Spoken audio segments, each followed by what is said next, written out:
Si Engineer Henry Alcantara has a prepared sinumpaang salaysay. Tinatanggap ko po na ako po ay hindi nakasagot sa maraming tanong mga nakakaraang huling araw. Nangangamba po kasi ako sa seguridad ng pamilya ko. Subalit itong mga nakang araw, ako po ay nakapag-isip-isip na tumulong na lamang po sa investigasyon na to para po sa bayan. At ako po ay humingi ng tawad sa mga tao na to, pero kailangan ko pong sabihin yung katotohanan. Sa akin pong boss, Undersecretary Roberto Bernardo po, si Yusek Bernardo ang tumulong sa akin para may talaga ako bilang district engineer sa Bulacan First DO in 2019.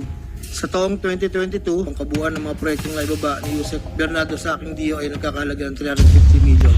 Noong 2023, 710 million. 2024, 3.3 billion.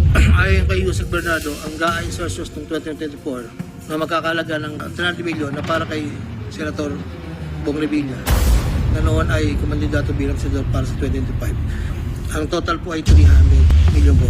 Noong taong 2025, 2.55 billion na ipababa ni Yusek Bernal sa aking DO. Taong 2022, humiling Senator Joel Villanueva, proyektong multipurpose building. Sa halagang 1.5 billion ay 600 million lamang ang napagbigyan na pondo. Dahil dito, nabigyan Senator Joel ng proyektong Unprogram Operations ng 2023, ikakalaga ng 600 million na pawang mga flood control ng mga proyekto na kung saan kusumahin na 25% na propon ay may halaga ng 1.5 million. Kaya Senator Jingwin po, sa pagkakatanda ko, nasa 2024 budget hearing kami sa Senado. Tinanong ako ni Yusek Bernardo kung meron pa akong gustong lagyan, meron pang available na 355 CSJE. Ito po ay 7 project, meron pong 360 million, isang 45, isang 50, dalawang 40 million, na may kabuang 355. Ang pangapat po, taong 2021,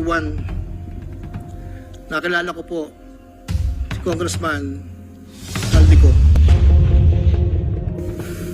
Sa pagitan ng 4 na taon, mula 2022 hanggang 2025, may kumulang 426 na proyekto. Ang kabuang halaga ay 35 billion, 24 million pesos.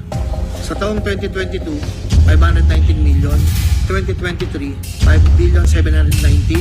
Sa 2023, 12 billion. Sa 2024, nagkakalaga po ng total ng 14 billion 190. Noong pong 2025 ay 7 billion 385 na lang po sa net. Wala na pong